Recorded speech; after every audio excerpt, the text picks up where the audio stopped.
What's up, guys? It's Fatter, and we've got some Domination on Plaza near the Indian Ocean, and I like the way this map looks.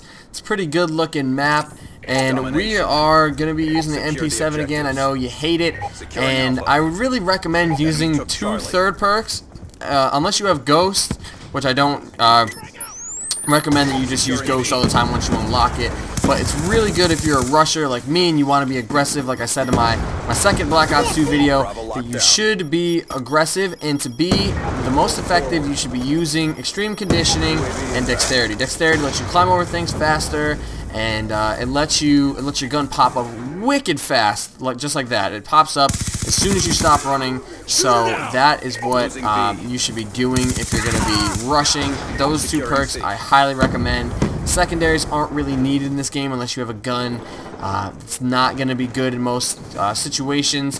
It really does remind me of Call of Duty 4, where you would you come out and you could basically get away with having just a crappy pistol. Secondaries weren't much of a problem in Call of Duty 4, simply because if someone else had an MP5 or a gun that you were running and you killed them and ran over it, you'd get the extra bullets. It didn't happen that way in Black Ops or Modern Warfare 3, so it was really hard to go without having a decent secondary. Now you can go without having a secondary at all. The Deagle was always good in Call of Duty 4. Now there's I think it's the B-23R or whatever that gun is, the secondary the burst pistol. That pistol is sick. I love that pistol. So you really can mess around a lot with not having secondaries. But again, rushing, you should be using dexterity to climb over things faster and to have your gun be ready for firing sooner. And then you should be having extreme conditioning so you can just run, and never stop running. But so if we're going to talk about running and we're going to talk about domination, we are going to talk about the spawn system. And the spawn system in Domination has definitely changed, and changed for the better. It's much more predictable. This is what Call of Duty should be. Call of Duty should be very predictable, because it's not always gun skill. It should be more like map knowledge, those sorts of things. So Call of Duty should be predictable, and Black Ops 2 is very predictable. Obviously, if you could predict everything, you would never die, but you want to have something going your way, something you know how the game's going to work, which is why I think Modern Warfare 3 was so frustrating for me. Same thing with Modern Warfare 2, is because there were all those things like commando knifing, things that were like very inconsistent. The spawns, those things, you really couldn't get a grasp on them, and it's what made the game feel so wrong, I guess if you want to say it. But here you can see we're about to cap C, and the only reason we're going to do that is because they're probably, I think, as long as I'm not telling lies, you can see me doing circle, because I'm still unsure. If I was playing Modern Warfare 3, I'd definitely be unsure, but they spawn, if you go to take their flag, they will spawn on the other side. So if you have B and C and you want A, you better make sure that you take A, you turn around immediately, because they're going to be spawning on the other side. Don't think they're still going to spawn on A. So you can be very offensive and aggressive in attacking their spawn, but once you start to cap that flag, if too many people are in their spawn, they will just switch to the other side.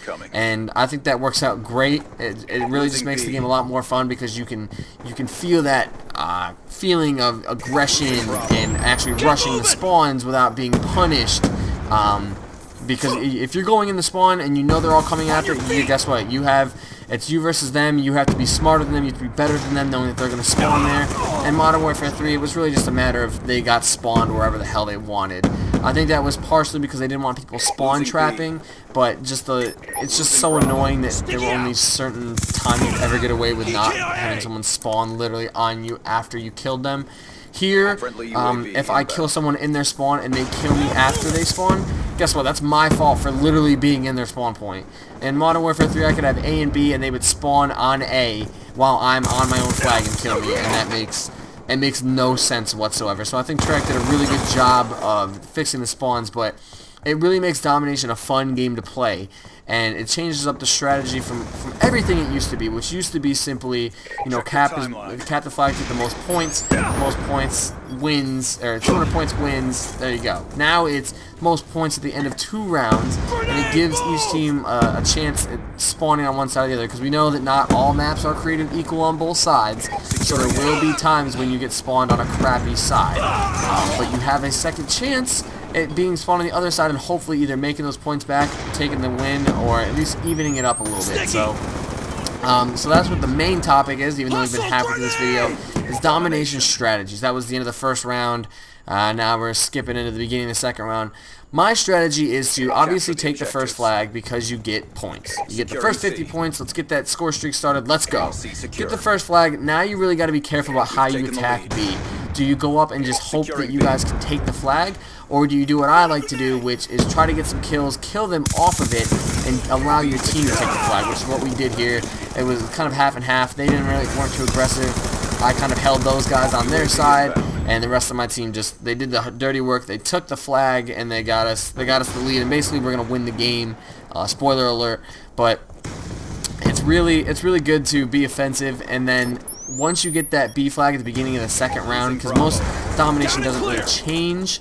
The only thing I would say that I would change about the first round of domination is as you're leaving the end of the first round, make sure that you don't die. If you have any points whatsoever from assists, from flag caps, anything, hold on to those because it's going to make the next round so much easier.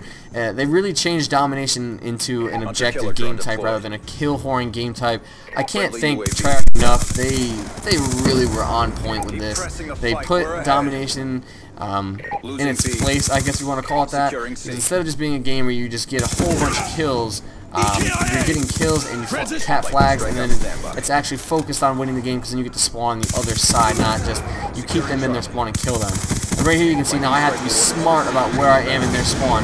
If I get close to the flag, they're gonna either come out and get me, or they're going to spawn on our flag, which you can see now they're spawning away from us, closer to B, and I'm really trying to figure out here whether I go, whether I know, and I'm waiting, trying to get some kills. I'm trying to get my first ever gunship, which, spoiler alert, I get it, and yeah, it's sick, but like I was saying, you kind of have to decide how you're going to attack them in the beginning of the second round, and you really want to hold on to those points at the end of the first round because that can really get you started up. You can have a UAV ready to go, or if no one captures B in the first like 10 seconds of the second round, you can drop a lightning strike or something in there, and it actually feels like you're trying to play the objective when they split it up rather than just, okay, we have the lead, now we can just kill whore. Now you're like, okay, we actually have to do something, we have to make a move to stay competitive and keep this game going. It's really awesome. I really love it because I've always wanted domination to be more of an objective type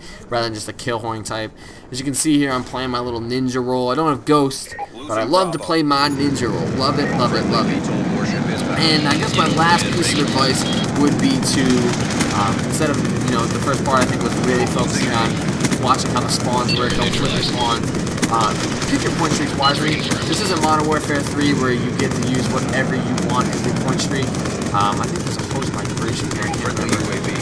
But instead of just, you get to choose many different streaks for your different classes, now you only get one for all your class setups. So that is a little rough.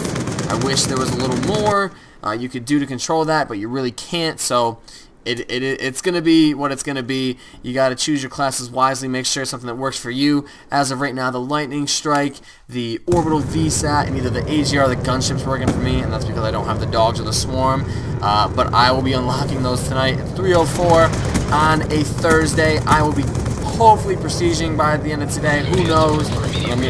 I'm gonna unlock me that Swarm, and I'm gonna rain hell with some hunter killer drones. Anyways, I can't even see the final score. It's somewhere's in there, but I get the final kill with the gunship. Yeah, buddy. It's Fattern. I hope you guys enjoyed the domination tips. Again, watch your spawns, choose your point streaks wisely, and go after that B flag. Play domination the way it's supposed to. Anyways, I'm out. Peace.